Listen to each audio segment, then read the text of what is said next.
যে আমরা খুব শিগগির দেশব্যাপী বিশেষ করে ঢাকা থেকে আমরা শুরু করব। আমরা চাঁদাবাজদের তালিকা প্রস্তুত করে সেই হিসাবে তাদেরকে আইনের আওতায় নিয়ে আসার ব্যবস্থা করব খুব শিগগির।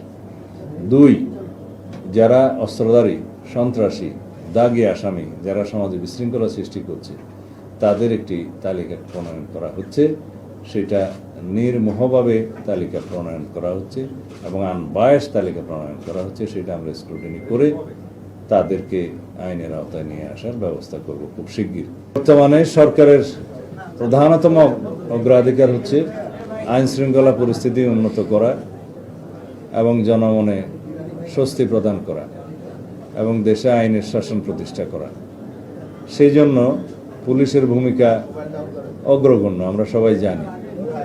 যেহেতু বাংলাদেশে বিগত সময়ে একটা ফ্যাসিবাদী সরকার ব্যবস্থার মধ্যে ছিল, সেই সময় অন্যান্য সকল প্রতিষ্ঠানের মতো পুলিশের এই প্রতিষ্ঠানটি, পুলিশ বিভাগও ক্ষতিগ্রস্ত হয়েছে।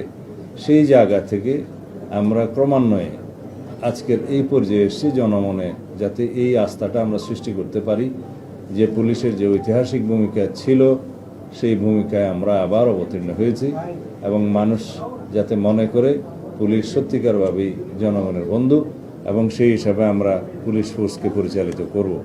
আমি সবার মধ্যে তাদের বডি ল্যাঙ্গুয়েজ দেখতে পেয়েছি, তারা সবাই সংকল্পবদ্ধ। দেশ ও জাতির কল্যাণে তারা যে কোনো রকমের ত্যাগ স্বীকার করতে প্রস্তুত এবং তাদের প্রতিষ্ঠান হিসাবে তাদের কপালে যে অতীতে কালিমা লেপন করে দেওয়া হয়েছিল সেজন্য তারা নিজেরা দায়ী নয়। একটা ফ্যাসিবাদী রেজিমের কারণে কিছু সংখ্যক লোক সেই কর্মকাণ্ড চালিয়েছে, যার দোষটা প্রতিষ্ঠান হিসাবে এই প্রতিষ্ঠানের উপরে এসে পড়েছে। সেই জন্য প্রতিষ্ঠান দায়ী নয়।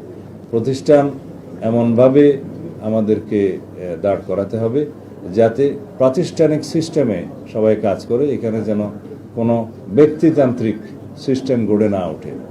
রুল অফ ল আমরা প্রতিষ্ঠা করব এবং পুলিশ আইনানুগভাবেই চলবে। এখানে কোনো ব্যক্তির স্বৈরতান্ত্রিক কোনো নির্দেশ পালিত হবে না। আইন যেভাবে বলে সেভাবেই যাবে এবং ঊর্ধ্বতন কর্মকর্তাগণ সেইভাবে রেসপন্সিবিলিটির সাথে, অ্যাকাউন্টেবিলিটির সাথে সেই ডিপার্টমেন্ট পরিচালিত করবে। তারা সেই সংকল্প আজকে প্রকাশ করেছে।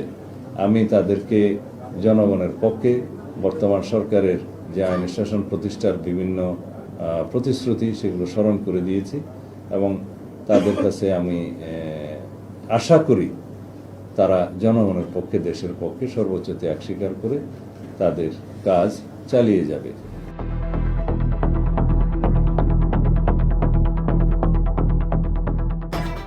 দিনাজপুর টিভি, মানুষের জীবনের কথা বলে।